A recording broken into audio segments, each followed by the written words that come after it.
ఋషికొండ మీద కట్టినటువంటి కట్టడం ఖచ్చితంగా ముఖ్యమంత్రి క్యాంప్ ఆఫీస్ కోసం టూరిజం పేరుతో కట్టారు. టూరిజం డిపార్ట్మెంట్ పేరుతోనే కట్టారు. అది క్లియర్. నేను మొట్టమొదటి నుంచి చెప్తున్నా, వాళ్ళు దాన్ని టూరిజం అని చెప్తున్నప్పటి నుంచి చెప్తున్నా. ఎందుకు అట్టా చేశారు అంటే, అప్పట్లో కోర్టుల్లో ఇచ్చినటువంటి ఆదేశాలు ఇంకెక్కడా నిర్మాణం చేయకూడదు అన్నారు కాబట్టి దాన్ని ఓవర్కమ్ చేయడానికి అదొక గేమ్. ఎత్తుకి పై ఎత్తులు వేసుకున్నటువంటి సందర్భం. అక్కడ ఉన్నటువంటిది పర్యావరణ ప్రాబ్లం ఏం లేదు, అక్కడ చాలా చక్కటి వాతావరణం ఉంటుంది, ప్లస్ పర్ఫెక్ట్గానే కడతారు అది అని అంతకుముందే చెప్పుకున్నాం. దానికి సాక్ష్యమే ఇప్పుడు అద్భుతమైనటువంటి కట్టడం. దాంట్లో అది ఎక్కువ పెట్టి కట్టారు, ఇది ఎక్కువ పెట్టి కట్టారు, ఇవన్నీ ఎన్నైనా విమర్శలు చేసుకోవచ్చు, తప్పే లేదు. ఒక దాంట్లో జాతీయ ఛానళ్ళు తిట్టచ్చు, ఎవరేమైనా మాట్లాడుకోవచ్చు, నో డౌట్. కాకపోతే దాన్ని ఇప్పుడు ఏం చేస్తారు? పాడు పెడతారా? వృధా చేస్తారా? ముఖ్యమంత్రి కార్యాలయం అక్కడికి వెళ్ళేది లేదు, భవిష్యత్తులో కూడా లేదు. తెలివైన వాళ్ళు అయితే దాన్ని వాడుకోవచ్చు. ఇవాళ రోజున అది కార్పొరేట్ కల్చర్ ఉన్నటువంటి సిటీ. దేశవ్యాప్తంగా కార్పొరేట్ సంస్థలు ఎంజాయ్ చేయాలనుకుంటున్నటువంటి ఏరియాలు ఉన్నాయి. అందులో వైజాగ్ కూడా ఒకటి, ద సిటీ ఆఫ్ డెస్టినీ.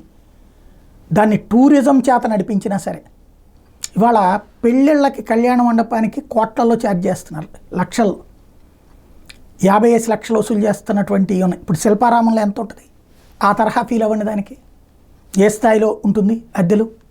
అట్లాగే కార్పొరేట్ ఎంజాయ్ చేయడానికి అద్భుతమైనటువంటి, వాస్తవంగా చెప్పాలంటే నేషనల్ ఛానల్స్ అన్నట్టు అంబానీలు అదానీలు వస్తే వాడడానికే అంతంత కాస్ట్లీ పెట్టారు. ఎస్, అక్కడ అంబానీలు అదానీలు ప్రపంచ పారిశ్రామికవేత్తలు వచ్చినప్పుడు రాయల్టీగా ఉండడం కోసమే అది కట్టారు.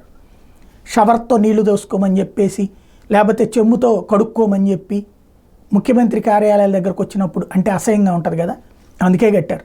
నేను మాట్లాడేది నచ్చబోచ్చు చాలామంది, బట్ కట్టింది అయితే అదే ఉద్దేశంతో. దాన్ని వీలైతే సరిగ్గా కనుక ఆ సిస్టంలో అద్దెలకి ఇచ్చుకున్న త్వరగా దాని డబ్బులు అదే రికవర్ చేసుకుంటుంది, లేదా దేనికైనా ప్రభుత్వమైనా వాడుకోవచ్చు. అద్భుతమైనటువంటి నిర్మాణాలు. దాని కాస్ట్ గురించిన చర్చ ఎన్నైనా తిట్టుకోవచ్చు, నో డౌట్. బట్ అది పడేది కాదు, పాడేసేది కాదు, వదిలేదగ్గది కాదు. అద్భుతమైనటువంటి కట్టడాలు, అద్భుతమైనటువంటి ప్రదేశంలో ఉంది. వాడుకుంటే వాడుకున్నట్టు. ఇప్పుడు ప్రజావేదికను గురించి కూల్చినప్పుడు విమర్శించిన వాళ్ళల్లో నేను ఒకడిని, అది గుర్తుపెట్టుకోవాలి.